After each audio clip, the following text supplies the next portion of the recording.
नहमदु नसल्ली अला रसूलिल करीम अम्मा बाद फ़ाऊज़ु बिल्लाहि मिनश शैतानिर रजीम बिस्मिल्लाहिर रहमानिर रहीम रब्बि इश्रह ली सदरी व यस्सिर ली अमरी वहलुल उक़दतम मिन लिसानी यफ़क़हू क़ौली। अस्सलामु अलैकुम वरहमतुल्लाहि वबरकातुहू। आज हम इद्रिस अलैहिस्सलाम की स्टोरी को कवर करेंगे। आदम अलैहिस्सलाम और शीस अलैहिस्सलाम के बाद इद्रिस अलैहिस्सलाम पहले नबी है और इद्रिस अलैहिस्सलाम वो पहले नबी हैं जिन्होंने कलाम से इस दुनिया में पहली दफ़ा कलम से लिखा था और लोगों को भी सिखाया। हुलिया ऐसे बयान किया है कि पूरा कदो कामत, खूबसूरत, खूब रूप, घनी दाढ़ी, चौड़े कंधे, मजबूत हड्डियाँ, दुबले पतले और चमकदार आँखें, बातचीत में बावकार, शहादत की उंगली से इशारा करने की आदत।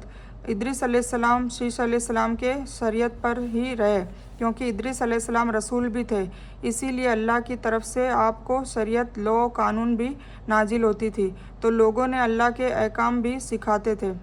आपने जब देखा कि फसादी लोग ईमान वालों पर जुल्म करते हैं और उनका फसाद बढ़ता जा रहा है, तो समझाने के बावजूद ये लोग बाज नहीं आ रहे थे, तो उन्होंने अपने पैरोकारों को जिहाद का हुक्म दे दिया। इद्रिस अलैहिस्सलाम पहले शख्स हैं जिन्होंने अल्लाह की राह में जिहाद किया और दुश्मनों को कैदी बनाया और गनीमतें हासिल की, पर ये उन पर हराम थी। हुजूर सल्लल्लाहु अलैहि वसल्लम पहले नबी थे जिनको माल गनीमत जो जंग में जीत के बाद हासिल होता था हलाल था। इद्रिस अलैहिस्सलाम ने जिहाद के लिए एक लश्कर तैयार किया, फिर उनको दो हिस्सों में बांटा। एक हिस्सा प्यादों पर मुश्तमिल था और दूसरा सवारों पर, और पहली बार काबिल की कौम पर चढ़ाई कर दी। हक और बातिल की लड़ाई शुरू हुई। आखिरकार इद्रिस अलैहिस्सलाम ने फसादियों को घुटनों टेकने पर मजबूर कर दिया और उनका माल लूट लिया और उनको कैदी बना लिया।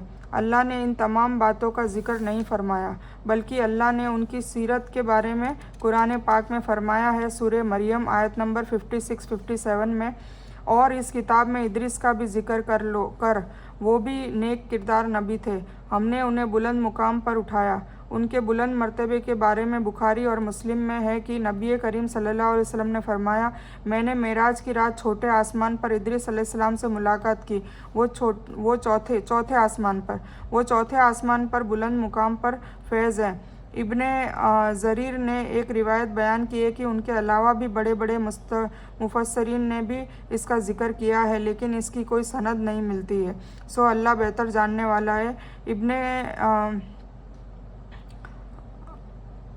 इब्ने अब्बास की रज़ियल्लाहु ताला अन्हु ने काब रज़ियल्लाहु ताला अन्हु से पूछा कि अल्लाह ताला का कौल है कि हमने इद्रिस को बुलंद मुकाम पर उठा लिया था, क्या मतलब है इसका? आपने जवाब दिया कि अल्लाह ताला ने एक दफ़ा इद्रिस अलैहिस्सलाम पर यह वही नाजिल फरमाई, ए इद्रिस, तमाम अहले दुनिया जिस कदर रोज़ाना नेक अमल करेंगे उन सब के बराबर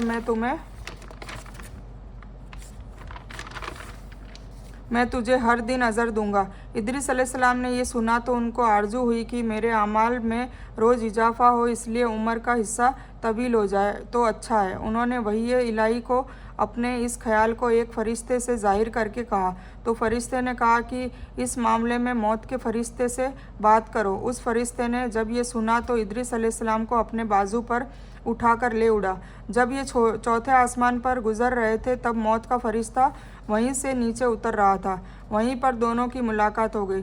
दोस्त फ़रिश्ते ने मौत के फ़रिश्ते से इद्रिस अलैहिस्सलाम की सलाम के बारे में गुफ्तगू की और मौत के फ़रिश्ते ने कहा, इद्रिस अलैहिस्सलाम कहाँ है? तो उस फ़रिश्ते ने कहा कि मेरी पुश्त पर बैठे हैं। तो मौत के फ़रिश्ते ने कहा, मुझे अल्लाह की तरफ से ये हुक्म है कि चौथे आसमान पर इद्रिस अलैहिस्सलाम की रूह कब्ज़ करो।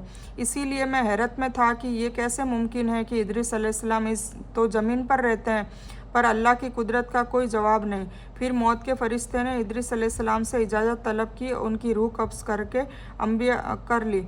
अम्बिया को ये इम्तियाज़ हासिल है कि अम्बिया को मौत का फ़रिश्ता उनकी इजाज़त के बगैर उनकी रूह कब्ज़ नहीं कर सकता, और रसूल सल्लल्लाहु अलैहि वसल्लम को तो ये एक्स्ट्रा बेनिफिट दिया था कि आप सल्लल्लाहु अलैहि वसल्लम अगर और वक्त दुनिया में रहना पसंद करते तो रह सकते थे, या फिर अल्लाह से मुलाकात पसंद कर ले तो, और आपने अल्लाह की मुलाकात को तरजीह दी। इस तरह इद्रिस अलैहिस्सलाम की रूह चौथे आसमान पर कब्ज़ की थी, जिस तरह ईसा अलैहिस्सलाम को आसमान पर उठाया गया था, पर ईसा अलैहिस्सलाम की रूह कब्ज़ नहीं की गई, वो अभी भी हयात है।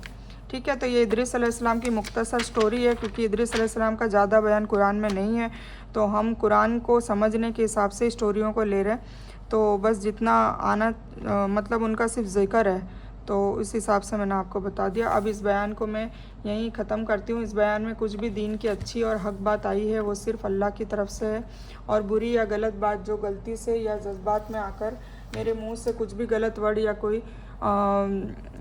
کوئی بات نکل گئی ہو تو وہ میری طرف سے ہے، اور اس غلطی کے لیے میں اللہ عز و جل سے اور آپ سب سے معافی کی طلبگار ہوں۔